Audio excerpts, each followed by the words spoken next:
Can you be quiet, please? Yes. Need you both to be quiet. Thank you. No, quiet. Thank you. Hello, my friends. Hello, and welcome once again to stately Vaughan Manor, where Roger and I have returned for our weekly reading report.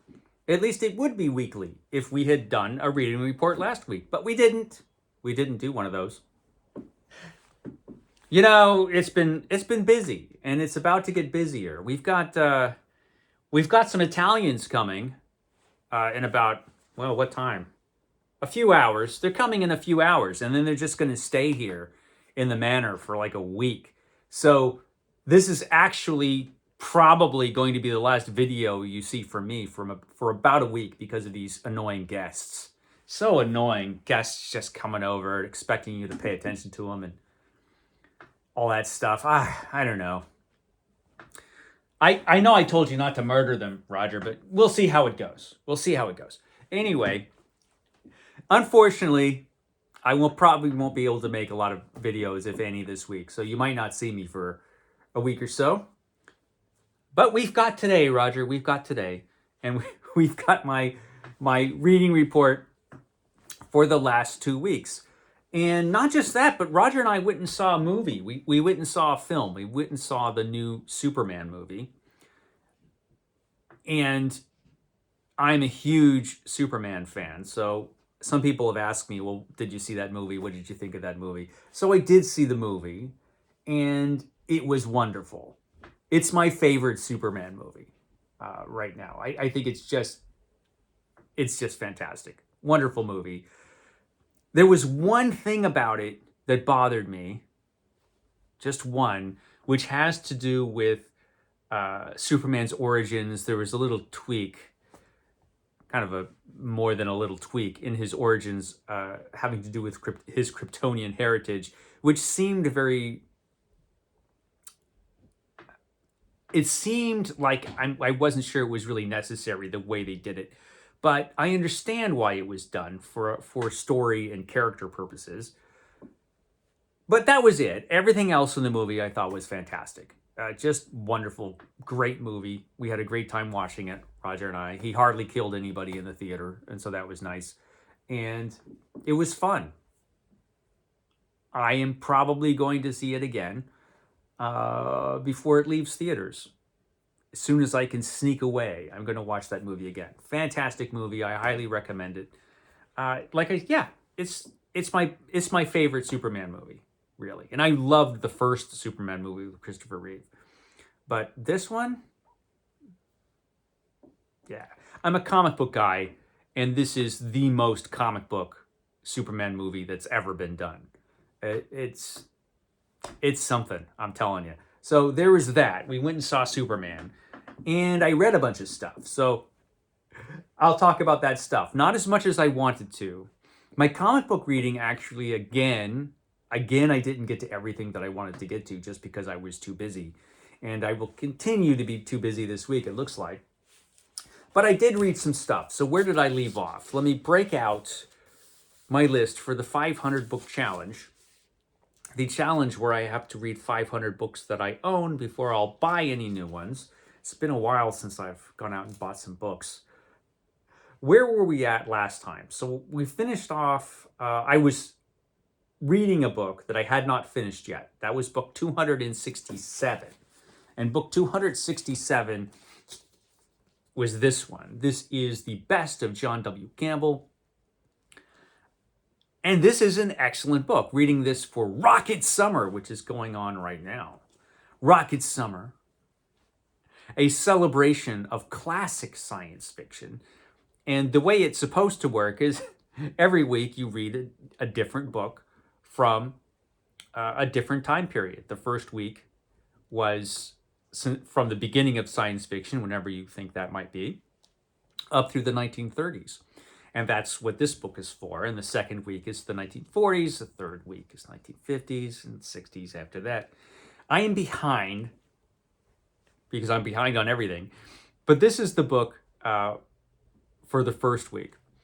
And I talked a little bit about this book last week because I read most of the stories, but one of the stories I had not read yet was the main event in this book, which is Who Goes There, the story that became the thing in the films. And it has this great cover there, an illustration of the thing. And what a great story from John W. Campbell. Quite a bit different from the other stories in this volume. It's better, for one thing. I enjoyed all the stories in this book. They're all entertaining. But Who Goes There is by far, I think, the best story in this volume. It's very similar in a lot of ways to the 1980s version of The Thing. The 1980s version of The Thing was actually pretty faithful to the original story. The 1950s version, not so much. I like the 1950s movie, The Thing from Another World. That was an excellent movie. But it would have been better if they had stuck closer to what this book is about. You know, an alien that actually can transform and take over individual animals and human beings,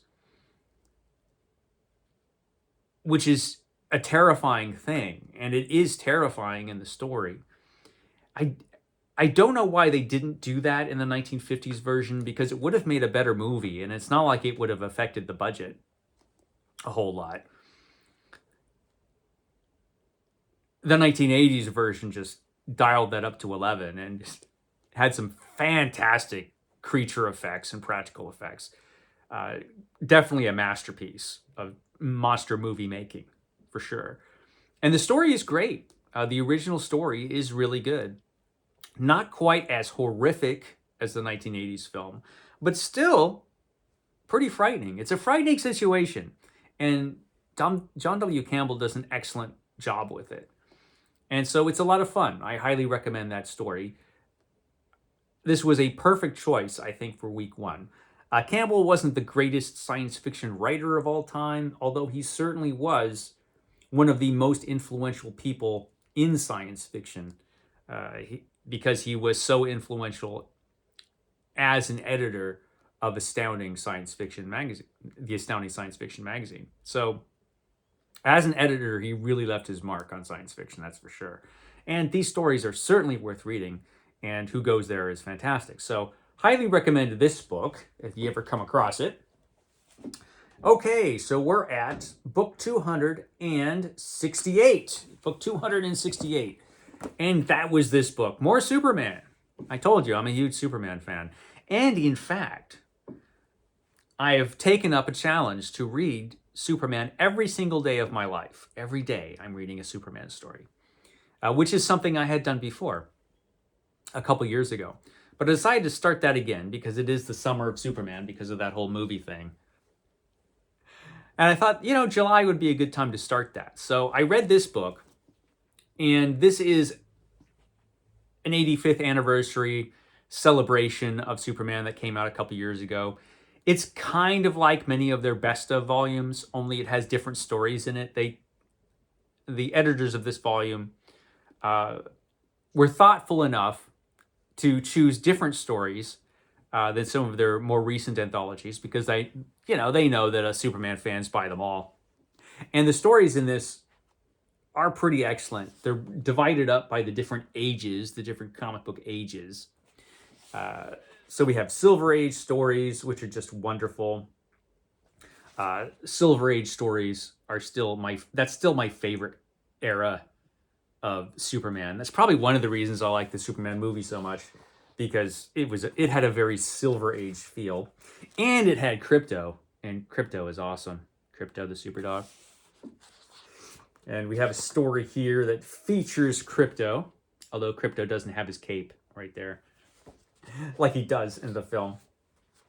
But yeah, this book is awesome. Has a lot of great Superman moments in it, and it's an excellent collection of Superman stories. Came out, like I said, a couple years ago. And if you see it, pick it up. It's a great collection of Superman stories. It was a lot of fun. So there was that. That was book 268. And I am continuing to read Superman every day, only now I'm reading from this. This is the Golden Age Superman Omnibus Volume 3. I read the first two Golden Age Superman omnibus volumes. They had a total of 7 omnibus volumes. I don't know if they're ever going to come out with an 8th. I hope they do for the Golden Age stuff. And it's great. It's great. And in fact, the story that I just read this morning is really interesting because it has a story from World's Finest Comics number 6. And I think this is the first time in this story where Superman goes up against a super-powered supervillain. He goes up against Metallo, who makes his first appearance here in this story. This is a different version of Metallo than we're used to. But Metallo is just as strong as Superman. He seems to be invulnerable. And like I said, Superman up to this point has fought super intelligent masterminds like Lex Luthor and the Ultra Humanite and some other goofy characters like Mr. Mixtleplick. And I know I'm pronouncing that wrong, Roger, because I always do. But here we have a genuine super-powered supervillain. So that was cool. And it was an excellent story with all the stuff that you would want in a story like that. And yeah, so I'm sure he will return. And it's cool. Like, and look how cool Lois Lane is. You know, here she is decking this guy. This guy thought he could just take out Lois Lane, and she just beats the hell out of him. And this is in a comic book from the 1940s. So that was awesome. So this is a lot of fun. So I'll be reading this probably for a while. Where am I at now on my list? Okay, book 269.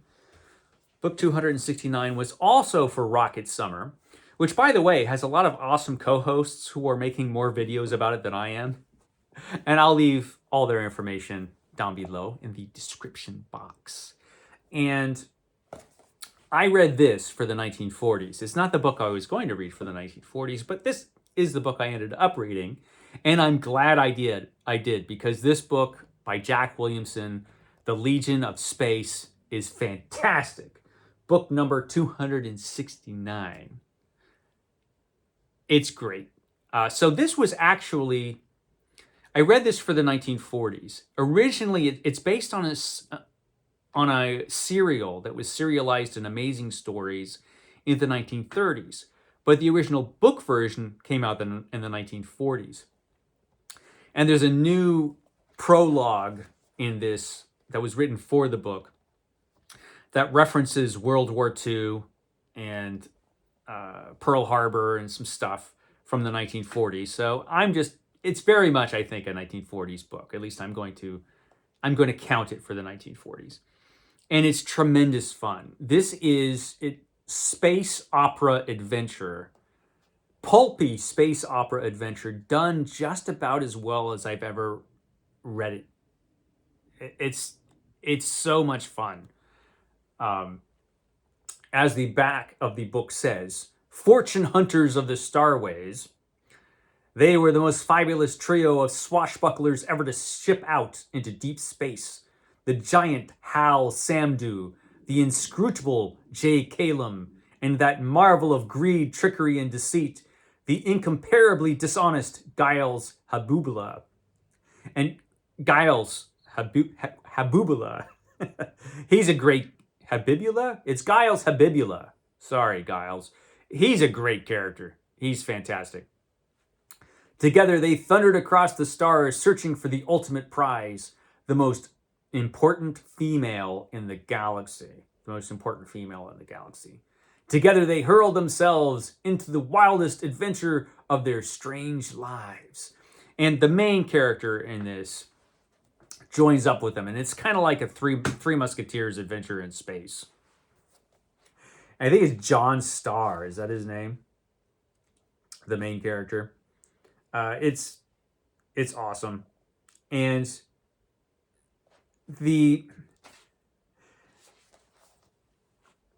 the main idea of the plot in this is just ridiculous. It's ridiculous. That important female that was mentioned on the back of the book, she's important because she has the secret of creating the ultimate weapon in the universe, which is necessary because there's an alien invasion that's taking place in this book.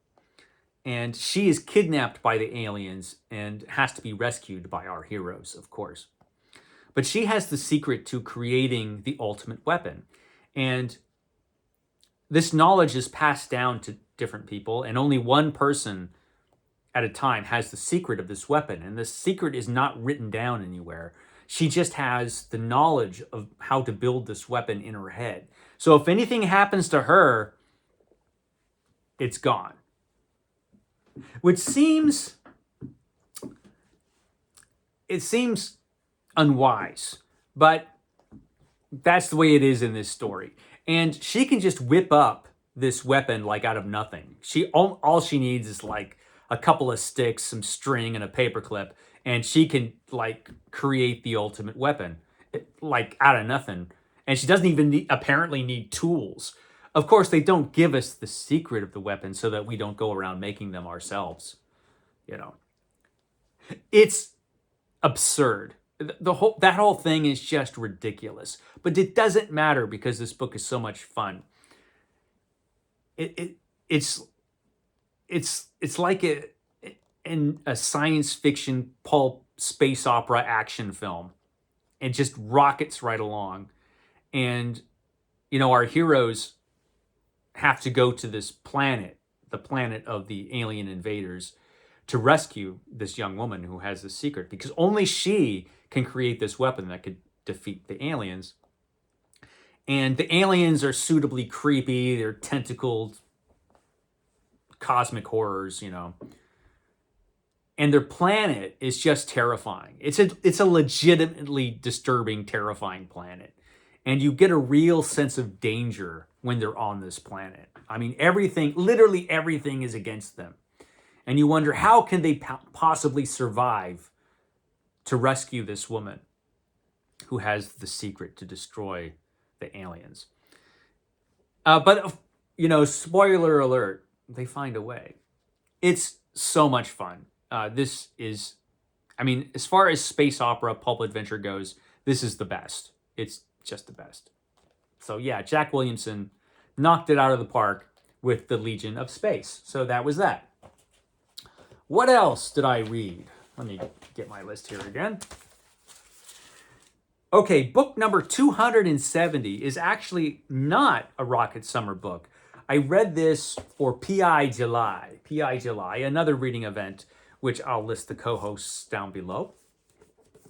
And I read this, Cold in July by Joe R. Lansdale, who is an author I enjoy quite a bit. I read most of his Hap and Leonard novels, which is his most popular series. And this features the PI Jim Bob Luke. And so I thought this would be appropriate for PI July. And I wanted to read Cold in July because where I live at the moment, it is literally cold in July.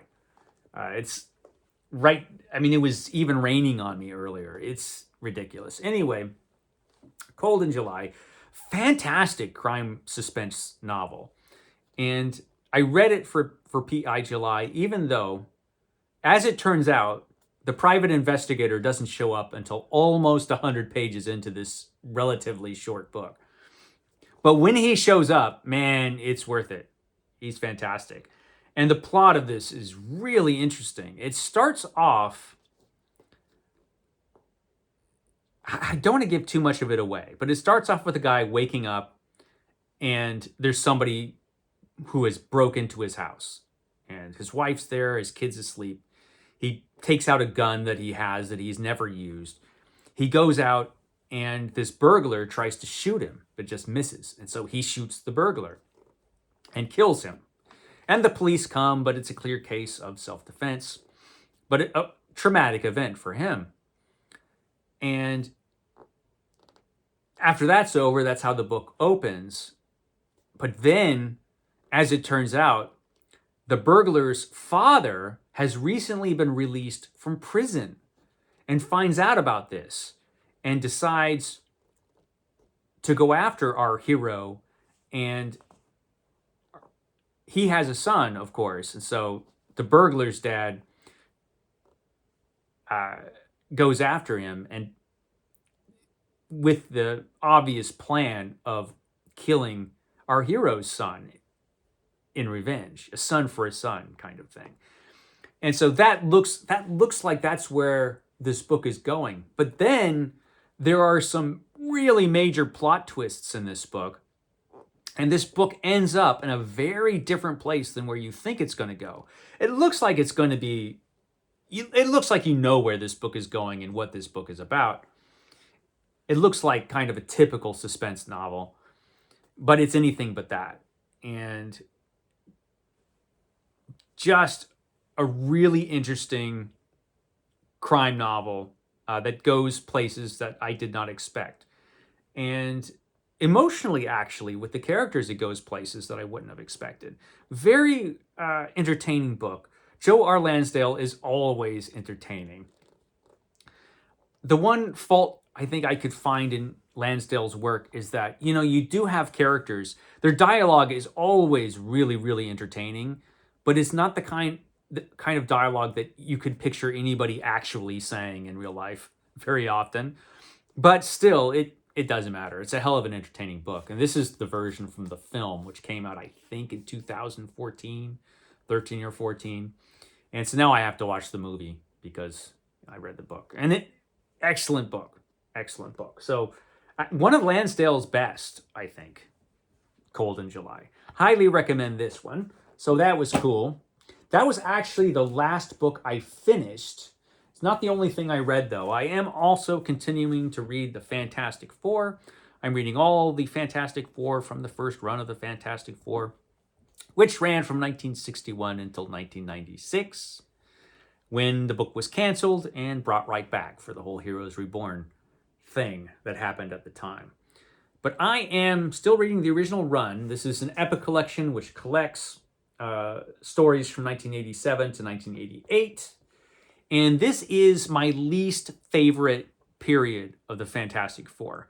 I remember not really liking this when these issues came out. And I don't like it all that well now. These issues are not great.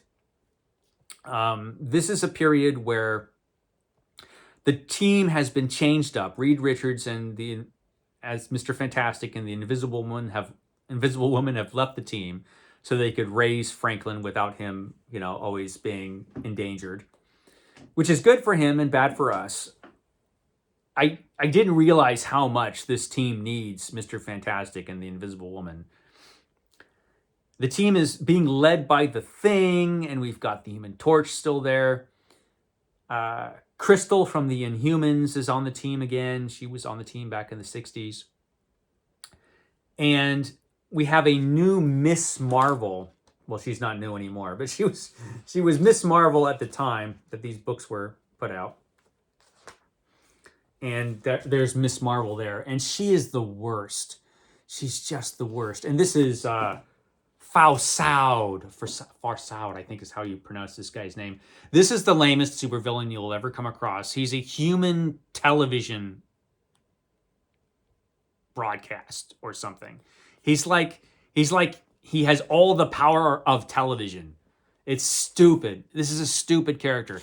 And his origin story is ridiculous. He tried to stab somebody, and he stabbed a television camera by accident and was electrocuted. And instead of killing him, somehow it gave him the power of becoming a living television broadcast. For no reason, it just did. It's stupid. It's the dumbest character. And yes, these stories are not great. And in these stories, the super lame Miss Marvel and the Thing end up out in space because they have to go in this rocket there. And they are again, the Thing is again bombarded by cosmic rays again. And he is mutated further. Let me see if I can get to it. and he becomes an even spikier, lumpier thing. So the thing is further mutated, and Miss Marvel is transformed into a lady thing. She's transformed into a female version of the thing, but she's still just as annoying as she was before. In fact, I think she's even more annoying. And she spends the whole next issue trying to kill herself. I want to die, she says, but she can't because she's invulnerable now. I was rooting her on, actually. Not very nice of me, Roger, but she's like, I want to die. And I'm like, I wish you would. Annoying character. But unfortunately, she survives and stays on this stupid version of the Fantastic Four. They do have some interesting adventures. Here they are running into Tabasco. Not Tabasco, Belasco. Underneath the earth. These issues are not great. So hopefully this will get better. This is the only point in the Fantastic Four since I've started reading the Fantastic Four that has just not been good. I just don't think it's kind of crap, actually, to tell you the truth. Hopefully it gets better. I know we're stuck with this version of the team for a while. But the stories are not particularly great at the moment. And so hopefully this gets better. We'll see. We'll see. I stopped reading it in the late 80s, so I don't really know. And so, what am I reading right now? So I just finished this morning. And so today I'm going to be starting another book for Rocket Summer, and that's going to be the Puppet Masters, Heinlein's Puppet Masters, which gets a lot of comparisons to the Body Snatchers. There are some differences in the plot, and I do remember reading this book years ago, although I don't really remember too much about it. I was probably too young when I read it. But I'm going to give it another go. The Puppet Masters. This is the book I'm reading for the 1950s. Considering how behind I am, it might be the only book I read for Rocket Summer for the 50s. It probably will be the only one, because I've still got a bunch of other stuff to read, including the book I have to read for the 1960s. And I'm hoping to get another P.I. July book in, but I don't know if I will. We'll see. And I still have to read Doc Savage in the Shadow. There's a lot going on, so I have a lot of catching up to do. And my house is full of Italians, or will be very soon. So that's that. Like I said, you probably won't see my ugly mug for another week or so. But we'll see. If I could sneak on here, I will. Okay, guys, I will catch you next time.